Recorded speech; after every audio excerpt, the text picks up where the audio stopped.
HRV is not the silver bullet, but it's another tool in the toolbox that you can use to monitor how your training is going, and it can really help with that, with the consistency side. That Triathlon Show, episode 42.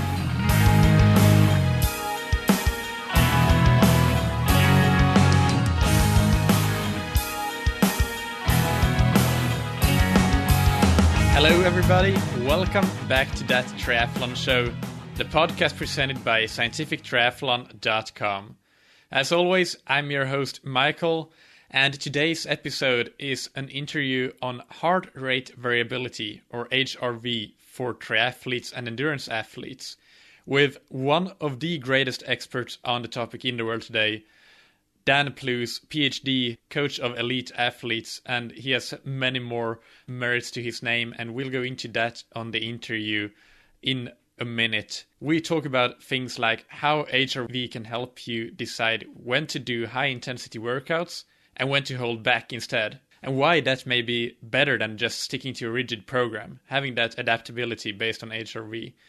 We also discuss how to use your HRV baseline as a tool to help determine if your training load in a block of training is appropriate or if it's too large or even too small. And we go into things like the tools, apps and stuff and other resources that are getting really good these days that you can use and that the Plews, as he goes by, recommend when you get going using HRV in your triathlon training. So let's not waste any more time, just enjoy the interview. Alright, so today's guest on That Triathlon Show is Dan Plews, who is a PhD and coach of several elite athletes in triathlon as well as in cycling. So Dan, welcome to the show first and foremost, and can you give us a quick intro to yourself in addition to what I already mentioned? Yeah, for sure. Yeah, thanks for having me on the show. I think you encapsulated it quite well. I am a PhD in specifically looking at heart rate variability. I'm a member of the coaching company called Plews and Prof, and we coach some professional triathletes, Jan van Berkel, Tim van Berkel, Caroline Steffen, and I'm also a research fellow at Auckland University of Technology, so I supervise several master's students and a few PhD students there looking at various aspects of sports performance. Yeah, and as you said, your own PhD you did in heart rate variability, HRV. When was that, and how did you get into that subject? When did I finish that now? I finished that about 4 years ago, so it took me 3.5 years to complete, and I guess it was more I got involved because my colleague Professor Paul Lawson, who's the prof from the Plews and Prof. We met in Singapore, and he was really quite into this area at the time, and he was also collaborating with another guy called Martin Bichette. Martin now works at Paris Saint-Germain Football Club, but he's also massively involved in the area of heart rate variability. And we thought it would be a really good paper or a good subject to actually learn about, especially in the practical setting, because we were involved in a lot of Olympic sport at the time. So we also, at the time, we were looking at using heart rate variability to guide training. So there was a paper that was just brought out by a Finnish group, and what it showed was that if you guide your training based on your morning resting heart rate variability. So if your heart rate said one thing in the morning, you would decide whether you would do low intensity or high intensity training. It was actually more beneficial than just training on a traditional program. Yeah, that's super fascinating. And before diving deeper into that, let's just define HRV for those listeners that are not familiar with it. What is it really? So I guess that's a bit of a key question. So HRV, obviously it means heart rate variability. So what we're actually looking at when we look at heart rate variability is the gap between each heartbeat. So even if like we're here right now, my heart rate might be 60 beats per minute. That doesn't necessarily mean that the gap between each heartbeat is 1 second. It's actually varying all the time. So we actually measure HRV in milliseconds. So that might go from 800 milliseconds to 1,000 milliseconds, and the next one might be 1,100 milliseconds. So there's actually a variation between beats, generally when we're in a rested state. But And the reason we're interested in this is because it's actually linked to your autonomic nervous system. So people may have heard of parasympathetic and sympathetic branches of the autonomic nervous system. So the sympathetic branch is kind of your fight or flight side, which is like when you're more stressed, and when you're, particularly during exercise, you're in more of a sympathetic state. Whereas the other side is parasympathetic, so often called rest and digest, which is the side that's more relaxation and measure it and ease of relaxation and just general when you're generally in a recovered state.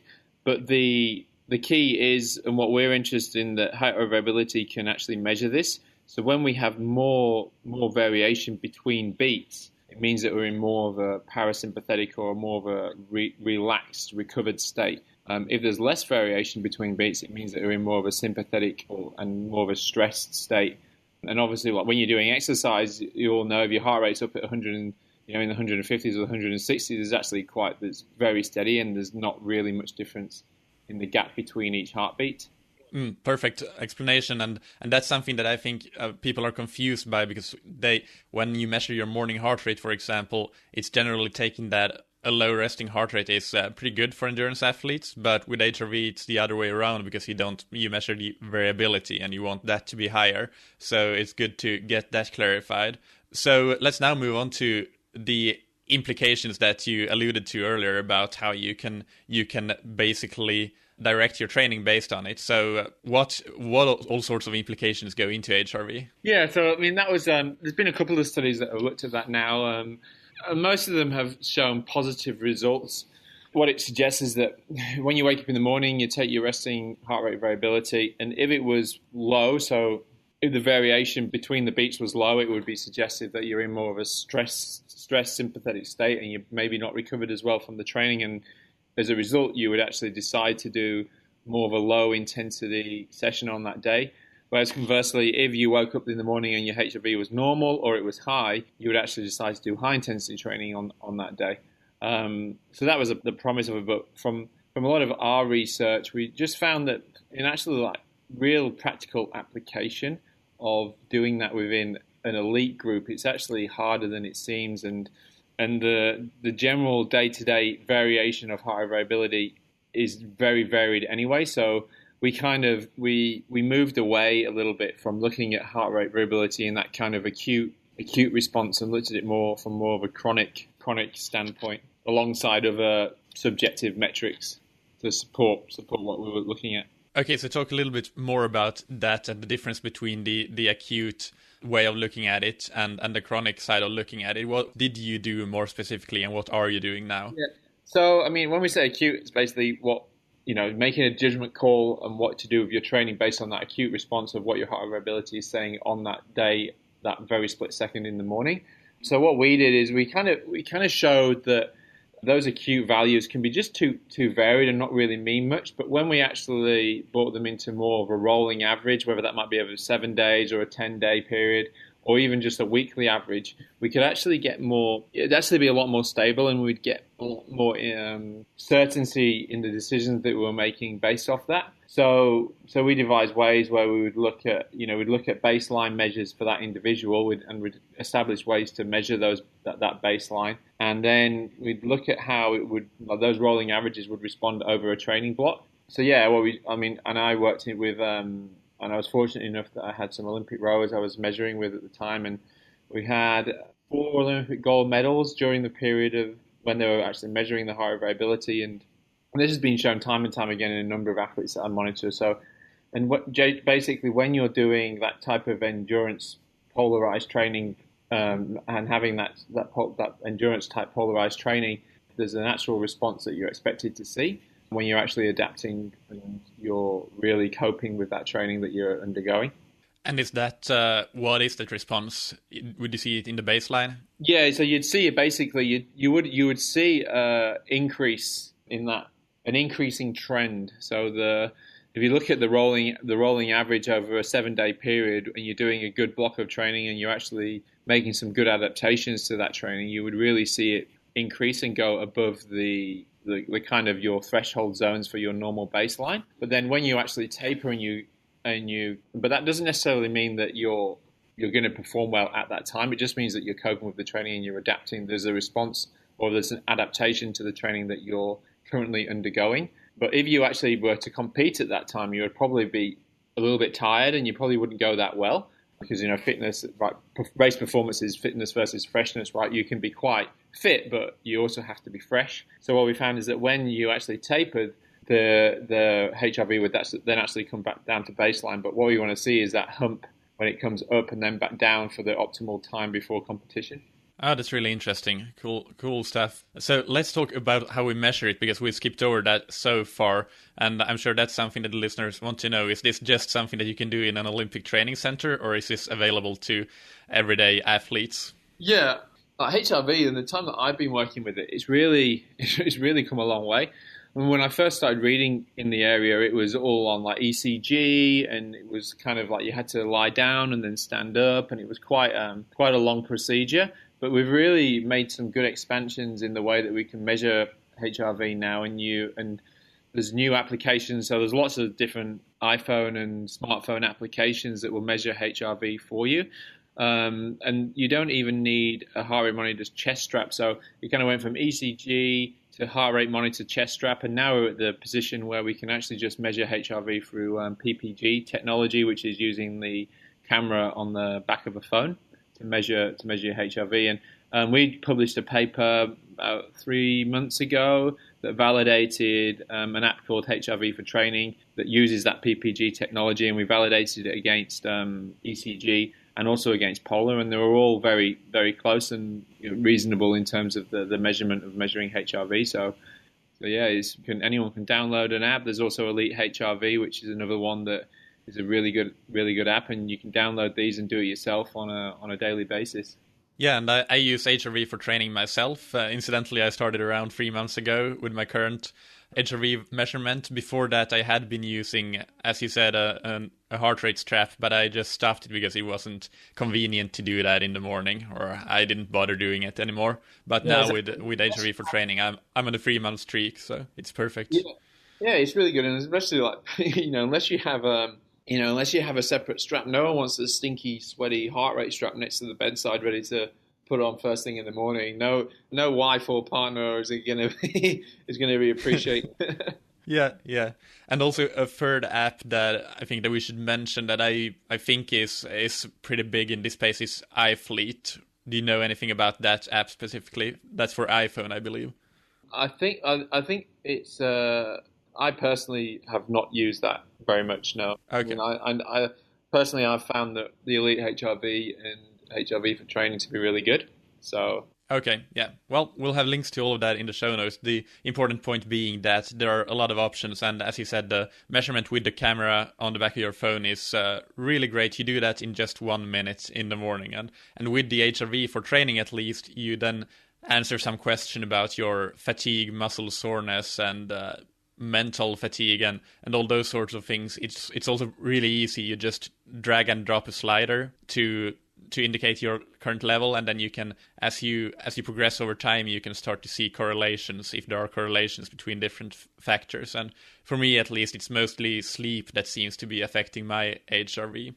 But one thing that about the baselines, going back to that, because that's one thing that I've found just intuitively might be a limitation in the HRV for Training app, that I've seen actually over these 3 months, my baseline slightly decreasing. And I don't think it's because of training stress, because I'm not at my highest training stress right now, but more so life stress in general. But it really only looks at the rolling 7-day average when it tells me its advice. And I'm actually not using its advice yet. I'm just collecting data and out of interest, and I will see what I can infer from it later. But yeah, that slightly decreasing baseline, it's something that it doesn't take into account, since it's just looking at the 7-day window. So compared to my 7-day average, many of my measurements are just fine. But when I look at the entire baseline, it's decreasing slightly from when I started. So how is that something that you should be taking into account? So just say that. What do you mean? Yeah. So sorry. When I started, let's say my 7-day average when I first started 3 months ago, it was around 95 using the algorithm that they use to give you a relevant number. And so if I had a a score of 97, it showed it was positive on that day. But now my baseline is around 89, so it's been decreasing a bit. Yeah. So now when I get a score of 90, it's still positive compared to the 7-day baseline. But the long-term, the chronic baseline is decreasing. So is there some inference that you can make from that? Or is that something that you need to just yourself be aware of because the app doesn't really tell you what to do with that data?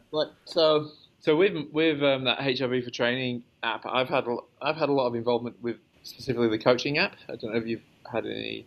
So I think with the HRV with the coaching app, a lot of that with me and Marco had a long time. We've worked together and we established there's an advanced setting, and that actually it sets your baseline for a period of time that you want it to be at. So, for example, for my own data, or when I'm working with athletes, what I will do is I will establish a 2-week period where they're training well, kind of 100% of their training load. That's quite kind of a normal training load, and everything's going fine. And then I will establish the baseline from that period of there, and then that baseline will stay. Because what's really important is that you establish the baseline at a period of time when you're not stressed, when you're not at a high training load. It's quite a normal period of time where you're feeling well, you're hitting all your numbers in training, and everything's going well. And then that's the baseline you establish. And then you might change it, like in a year's time, you might do another 2-week period where you actually establish it again. And that's one of the benefits of the HRV for Training Coach app, is that you actually have that ability. You can set those periods yourself within it. And that's when I'm using with my athletes, that's what I look at on a day-to-day basis. Is I look at the baseline that's actually over a set period of time that I know is a period of time when I think is a real baseline for them. Okay, yeah, I get it. I'm not using the coach app, so that's why it's somewhat arbitrary, the baseline, it's just from when I first started using it.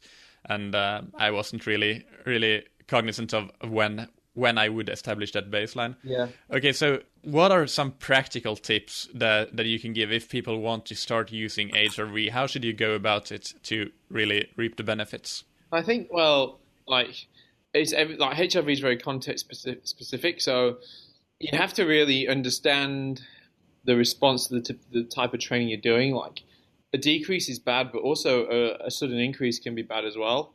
So like lots of these apps are just they'll try and make a decision or make a suggestion to your training based on one number on that day. And the good thing about the HRV for Training app is you get that daily score that kind of encompasses your HRV and your subjective data, which I really like. So if you have to really know, if you're an endurance athlete, which I think, for triathletes, especially who listen to this show, if you're doing a heavy training block and you've got your training distribution right, you should expect to see increases.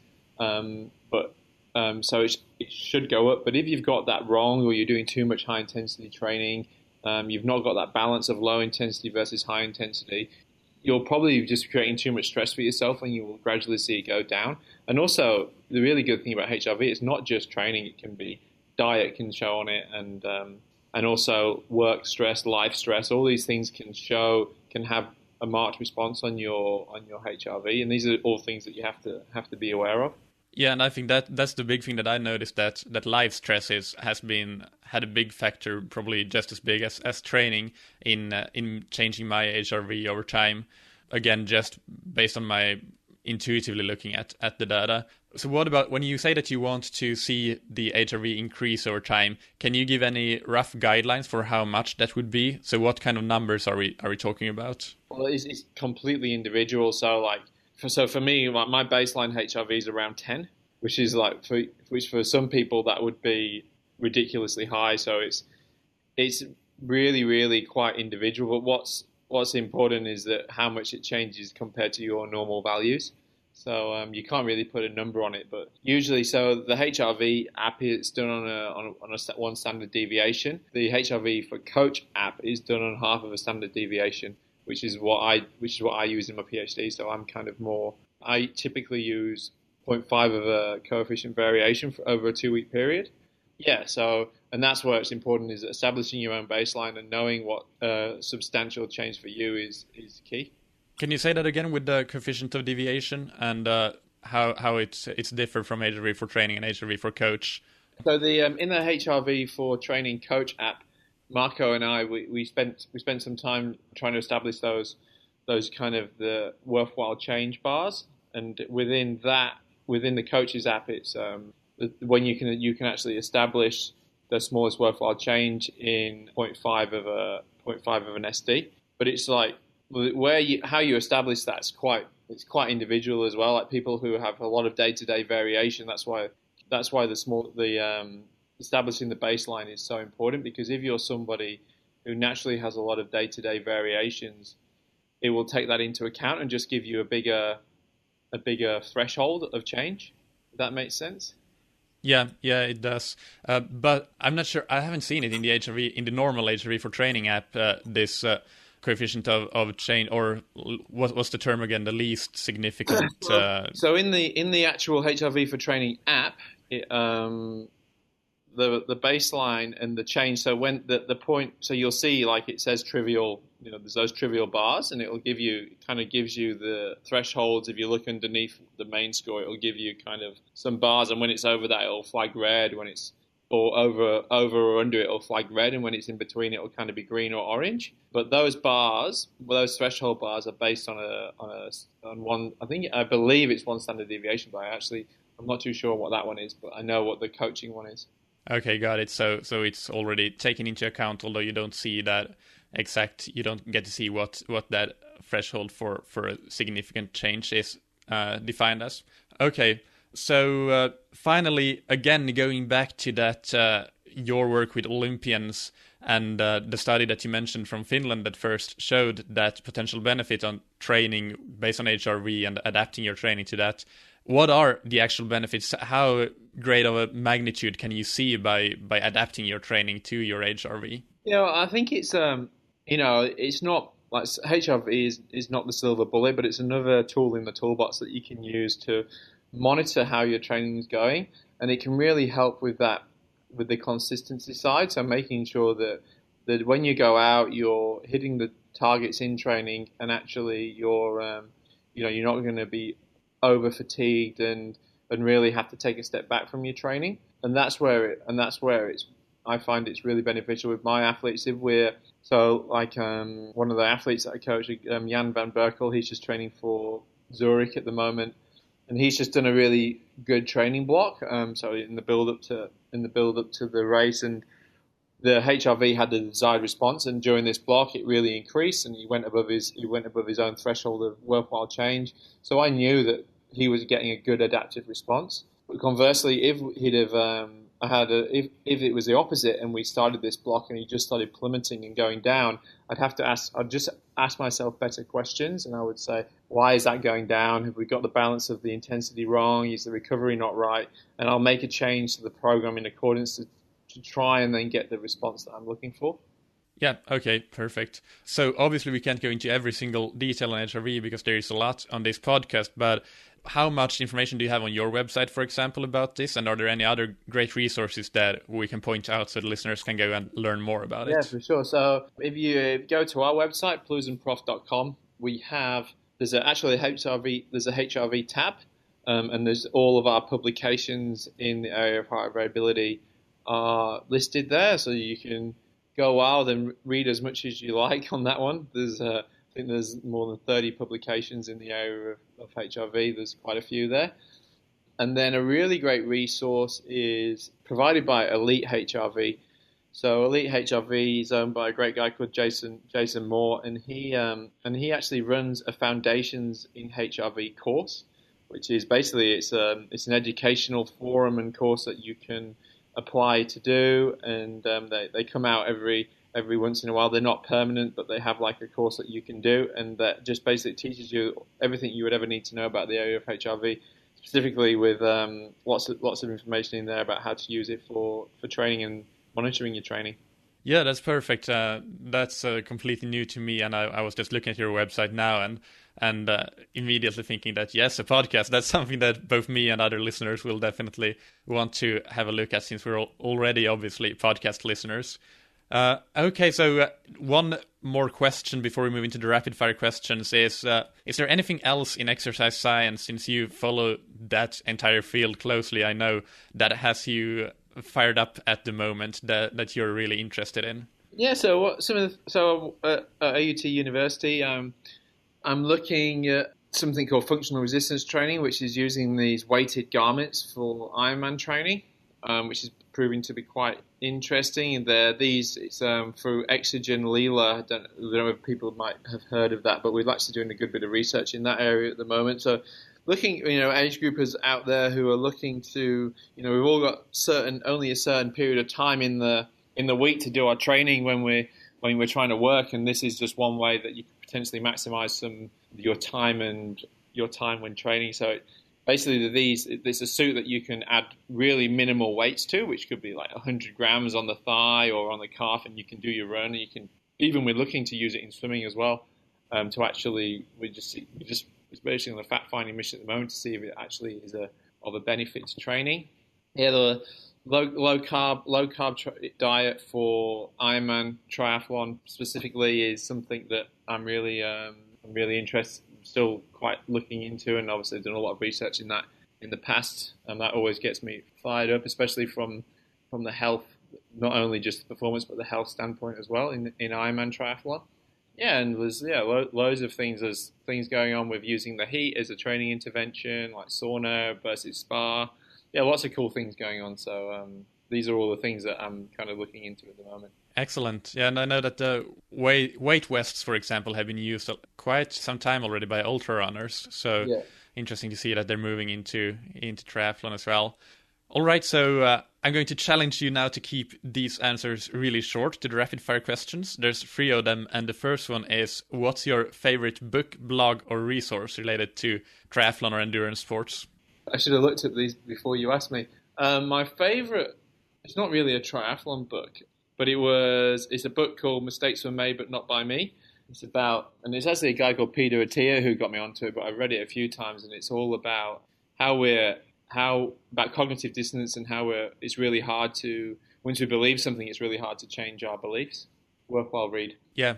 What's your favorite piece of gear or equipment? It has to be my Garmin. What Garmin? My Garmin watch, for sure. Yeah, Garmin and Training Peaks. And Training Peaks especially, because I use that on an everyday basis to monitor myself and the athletes I work with. I agree. What's a personal habit that's helped you achieve success? Professionally or triathlon, or in triathlon? It can be anything. You can make your own interpretation of that. Well, I think a mistake that a lot of people make is that they don't prioritize their training. And for me, even though I'm a busy professional, I'll always prioritize my training, because if you don't put your training as a priority, you'll never do it. So I think that's that doesn't mean to say I don't take my work seriously. I take it very seriously. But for me, training first, and then I fit work around it, and it allows me to do a much better job at both. Right. Finally, where can people find out more about you and what you got going on? And if there's anything you want to plug, then take it away. Yeah, so I think mostly you can find out about us on plewsandprof.com, which is our website, which we have a variety of coaching, consultancy, individualized plans, lots of different things on there. And and also you can follow me and Prof on Twitter. I'm at the Plews1, and I think Prof is at Paul B. Lawson. So you can follow us on there, and we're always updating and doing some interesting things. So. And we'll have all the links to that in the show notes. Okay, so thank you again. This has been Dan Plews talking about HRV. It's been a pleasure to have you on the show, Dan. No, thanks for having me. It's been great. All right, hope you enjoyed that interview with the Plews. Be sure to leave feedback on my email or Twitter. My email is michael@scientifictriathlon.com, and that's Michael with a K. You can find my email in the show notes as well, in your podcast app or on thattriathlonshow.com. And my Twitter handle is @SciTriat, so you can hit me up there. Some housekeeping items that I've been getting questions about, or at least one of these things I've been getting questions about. I've been kind of quiet recently on the email front for those of you that are subscribing to the Scientific Triathlon newsletter, and I'm really sorry about that. And some people even asked if I could check that you are still on the list. I want to get back to a more regular posting schedule, but I've just been so busy with the podcast and work and my own training and coaching and everything else. But it will get better, I promise that. For those of you who are not on the newsletter, you can go to scientifictriathlon.com and sign up. And when I get back to those, to posting there again, you will get some good articles, I think, and great insights that I hope that you will enjoy and find useful. The other piece of housekeeping is not so much housekeeping as an announcement of some exciting news going on in my world. And it is now official, so I can also announce it on a podcast. And that is that I'm moving away from Helsinki and I'm moving to Lisbon, Portugal. And that will happen in October or November. There's more to follow on that, but essentially I'm quitting my engineering daytime job to go full-time with triathlon coaching and also, of course, pursue my own athletic career and see how far I can take it. I think that there's nothing to lose. I want to try this, and I'm really excited about that. And it will be nice, I have to say, to get to a climate like Portugal's when you're used to the Finnish climate and the short season that we have here. Any Portuguese listeners, I would love for you to get in touch with me and connect. So even before I come over, but especially once I get down there.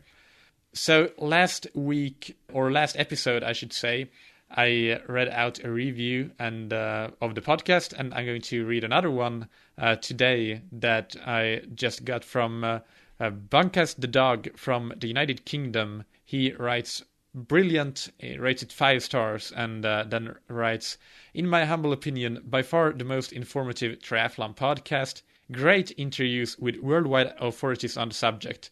To top it off, seems like a great guy as he replies to emailed queries promptly and with sincerity. Thank you so much for that, and I know that we had an email correspondence as well. Bunkas the dog's name is actually David, so thank you, David, for that.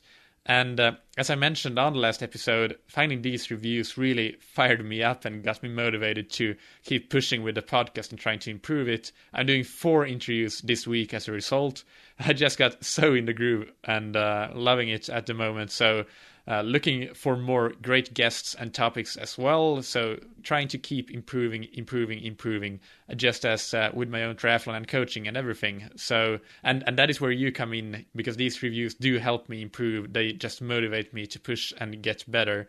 So you can help me out and help the podcast out by leaving your own rating and review. It only takes a minute, and you can do that by going to scientifictriathlon.com/rate.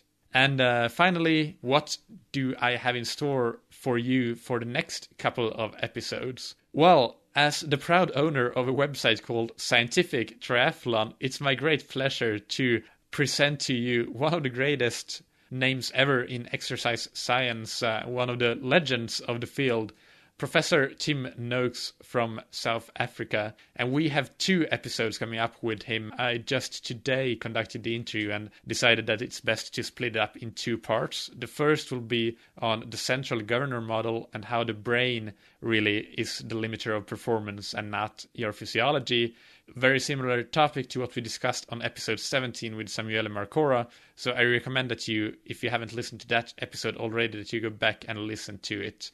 That's episode 17. You can find it on scientifictriathlon.com/TTS17. And then the second episode with Tim Noakes will be on LCHF, low carb, high fat diets. And we covered nutrition on recent episodes with Jesse Kropelnicki and with Ted Munson on episodes 40 and episode 41. Again, go to thattriathlonshow.com to find the links to those episodes. But now we go into LCHF specifically, and I know that many of you are interested in it. And Tim Noakes is one of the first that really proposed that theory or that diet, I should say, for endurance athletes and started researching its benefits. So it's great to have him explain that to us. All right, that's it for today. Again, send me your questions and feedback to michael@scientifictriathlon.com. And until next episode, keep training smart and keep loving triathlon.